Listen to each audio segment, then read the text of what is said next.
ভাবুন তো, আপনি সারা দিন ব্যস্ত।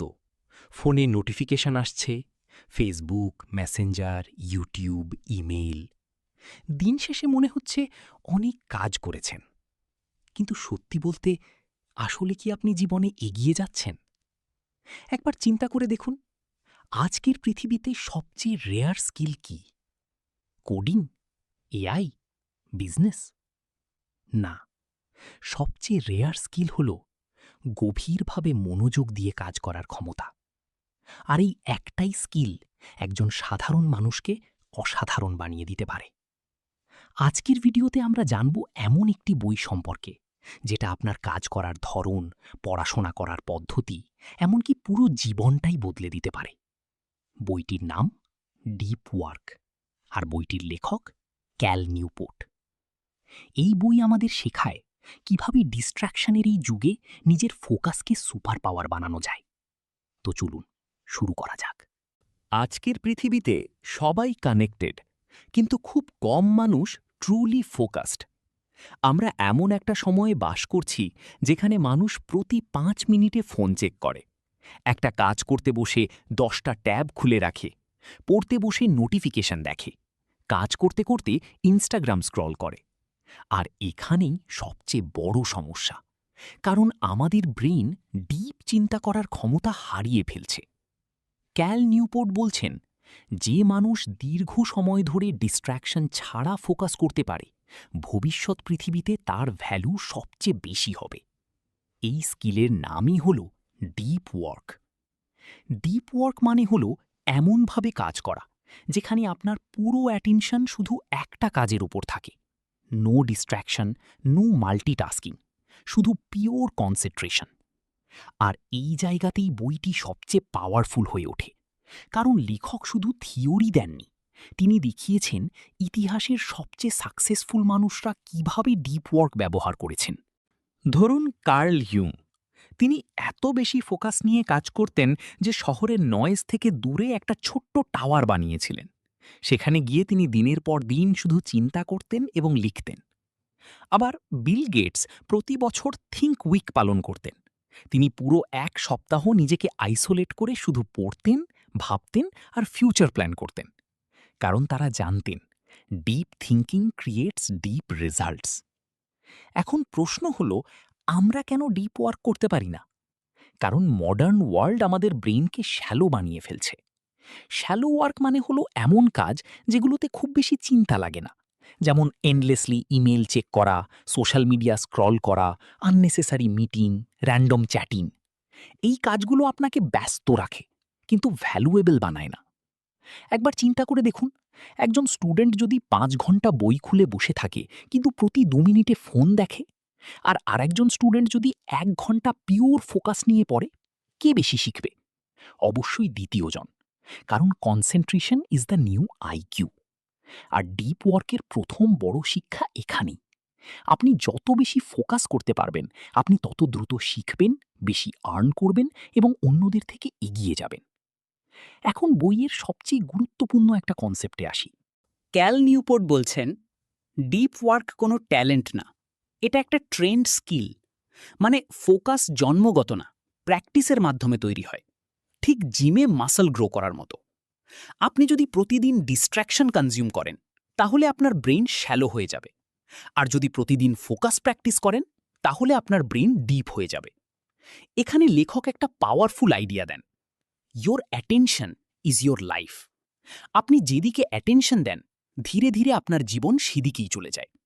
যদি সারাদিন শর্ট ভিডিও দেখেন, তাহলে আপনার মাইন্ড শর্ট অ্যাটেনশনে অভ্যস্ত হয়ে যাবে। আর যদি বই পড়েন, ডিপ চিন্তা করেন, হার্ড প্রবলেম সলভ করেন, তাহলে আপনার ব্রেন পাওয়ারফুল হয়ে উঠবে। এখন প্রশ্ন হলো, কিভাবে ডিপ ওয়ার্ক ডেভেলপ করবেন? বইটিতে কয়েকটি প্র্যাকটিক্যাল স্ট্র্যাটেজি দেওয়া হয়েছে। প্রথম স্ট্র্যাটেজি হলো রিচুয়াল তৈরি করা। বিশ্বের সাকসেসফুল মানুষরা মোটিভেশনের উপর ডিপেন্ড করে না, তারা সিস্টেম তৈরি করে। যেমন একটা নির্দিষ্ট সময়ে কাজ করা, নির্দিষ্ট জায়গায় বসা, কাজের সময় ফোন অফ রাখা, কারণ ব্রেন রুটিন ভালোবাসে। যখন আপনি প্রতিদিন একই সময়ে ডিপ ওয়ার্ক করেন, তখন আপনার ব্রেইন অটোম্যাটিক্যালি ফোকাস মোডে চলে যায়। ধরুন একজন রাইটার প্রতিদিন সকাল ৬টায় লিখতে বসেন। শুরুতে কঠিন লাগবে, কিন্তু কয়েক সপ্তাহ পরে ব্রেইন ওই সময়টাকে ফোকাস টাইম হিসেবে চিনতে শুরু করবে। দ্বিতীয় পাওয়ারফুল লেসন হল ইনব্রেস বোর্ডম। এখানেই বেশিরভাগ মানুষ ভুল করে। আমরা বোর্ডম সহ্য করতে পারি না। বাসে বসে আছি, ফোন বের করি, লাইনে দাঁড়িয়ে আছি, ফোন দেখি, একটু ফ্রি টাইম পেলেই ডোপামিন চাই। ফলে ব্রেইন ডিপ ফোকাসের ক্ষমতা হারিয়ে ফেলে। ক্যাল নিউপোর্ট বলছেন আপনাকে বোর্ডম টলারেট করতে শিখতে হবে, কারণ যে ব্রেইন সবসময় এন্টারটেইনমেন্ট চায় সে কখনো লং কনসেন্ট্রেশন করতে পারে না। তাই মাঝে মাঝে ইন্টেনশনালি ফোন দূরে রাখুন, চুপচাপ বসে থাকুন, ভাবুন। শুনতে সিম্পল লাগছে, কিন্তু এই হ্যাবিট আপনার মাইন্ডকে ড্রামাটিক্যালি চেঞ্জ করতে পারে। এরপর আসে সোশ্যাল মিডিয়া নিয়ে একটা কন্ট্রোভার্সিয়াল আইডিয়া। লেখক বলছেন সব সোশ্যাল মিডিয়া খারাপ না, কিন্তু যদি কোনো প্ল্যাটফর্ম আপনার লাইফে হিউজ ভ্যালু অ্যাড না করে তাহলে সেটা এলিমিনেট করুন। কারণ সোশ্যাল মিডিয়া আপনার সবচেয়ে ভ্যালুয়েবল অ্যাসেট চুরি করে, আপনার অ্যাটেনশন। একবার চিন্তা করে দেখুন, আপনি যদি প্রতিদিন ৩ ঘন্টা সোশ্যাল মিডিয়া ইউজ করেন, তাহলে বছরে প্রায় ১,০০০ ঘন্টা নষ্ট করছেন। ১,০০০ ঘন্টা দিয়ে একটা ল্যাঙ্গুয়েজ শেখা যায়, বিজনেস শুরু করা যায়, ফ্রিল্যান্সিং স্কিল মাস্টার করা যায়। কিন্তু আমরা সেই সময়টা এন্ডলেস স্ক্রোলিংয়ে হারিয়ে ফেলি। আর এই জায়গাতেই বইটি ব্রুটাল রিয়ালিটি দেখায়। বিজি থাকা আর প্রোডাক্টিভ থাকা এক জিনিস না। অনেক মানুষ সারাদিন কাজ করে কিন্তু রিয়েল প্রগ্রেস করে না, কারণ তাদের লাইফ শ্যালো ওয়ার্কে ভরা। এখন বইয়ের সবচেয়ে ইন্সপায়ারিং পার্টে আসি। ক্যাল নিউপোর্ট বলছেন ডিপ ওয়ার্ক শুধু ক্যারিয়ার ইমপ্রুভ করে না, এটা লাইফে মিনিং তৈরি করে। যখন আপনি পুরো মন দিয়ে কোনো কঠিন কাজ করেন, তখন একটা স্পেশাল স্যাটিসফ্যাকশন তৈরি হয়।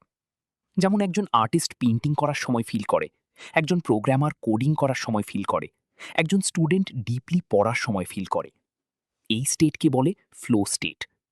এই অবস্থায় টাইম দ্রুত চলে যায় আর আপনি নিজের বেস্ট ভার্সন ফিল করেন। মানে হ্যাপিনেস শুধু এন্টারটেইনমেন্টে না, বরং মিনিংফুল হার্ডওয়ার্কের মধ্যেও হ্যাপিনেস আছে। এখন প্র্যাকটিক্যাল অ্যাপ্লিকেশন নিয়ে কথা বলি। আপনি যদি স্টুডেন্ট হন তাহলে প্রতিদিন অন্তত ১-২ ঘন্টা ডিস্ট্র্যাকশন ফ্রি স্টাডি সেশন রাখুন। ফোন সাইলেন্ট করুন, একটা টার্গেট নিয়ে বসুন। আপনি যদি ফ্রিল্যান্সার হন তাহলে সকালে সবচেয়ে ইম্পর্ট্যান্ট কাজটা ডিপ ওয়ার্ক দিয়ে করুন, কারণ সকালে ব্রেইন সবচেয়ে ফ্রেশ থাকে। আপনি যদি বিজনেস করেন তাহলে সবসময় বিজি না থেকে থিঙ্কিং টাইম রাখুন, কারণ বড় ডিসিশন আসে ডিপ থিঙ্কিং থেকে। আর একটা জিনিস খুব important, rest is also important. বইটিতে লেখক এক্সপ্লেইন করেছেন ব্রেইন মেশিন না, ডিপ ওয়ার্ক করার পরে ব্রেইনের রিকাভারি দরকার হয়। তাই কোয়ালিটি স্লিপ, ওয়াকিং, সাইলেন্স এগুলোও প্রোডাক্টিভিটির অংশ। এখন বইয়ের কয়েকটি সবচেয়ে পাওয়ারফুল আইডিয়া বলি। প্রথম idea, clarity about what matters provides clarity about what does not. মানে যখন আপনি বুঝবেন জীবনে আসলে কি ইম্পর্ট্যান্ট, তখন আননেসেসারি ডিস্ট্র্যাকশন অটোমেটিক্যালি বাদ পড়বে। দ্বিতীয় idea, who you are, what you think, what you do, what you love is the sum of what you focus on. মানে আপনার অ্যাটেনশনই আপনার আইডেন্টিটি তৈরি করছে। তৃতীয় idea, if you don't produce you won't thrive. শুধু কনজিউম করলে হবে না, ক্রিয়েট করতে হবে, ভ্যালু দিতে হবে। আর শেষের আইডিয়াটা সবচেয়ে ডিপ, আর distracted life is a shallow life. যে জীবনে ফোকাস নেই সেই জীবনে ডেপথ নেই। তো পুরো বইয়ের মেসেজ কি? এই পৃথিবী প্রতিদিন আপনার অ্যাটেনশনের জন্য যুদ্ধ করছে। সোশ্যাল মিডিয়া চায় আপনার অ্যাটেনশন, অ্যাপস চায় আপনার অ্যাটেনশন, এন্টারটেইনমেন্ট চায় আপনার অ্যাটেনশন।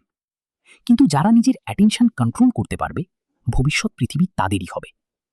ডিপ ওয়ার্ক শুধু প্রোডাক্টিভিটি টেকনিক না, এটা একটা লাইফস্টাইল।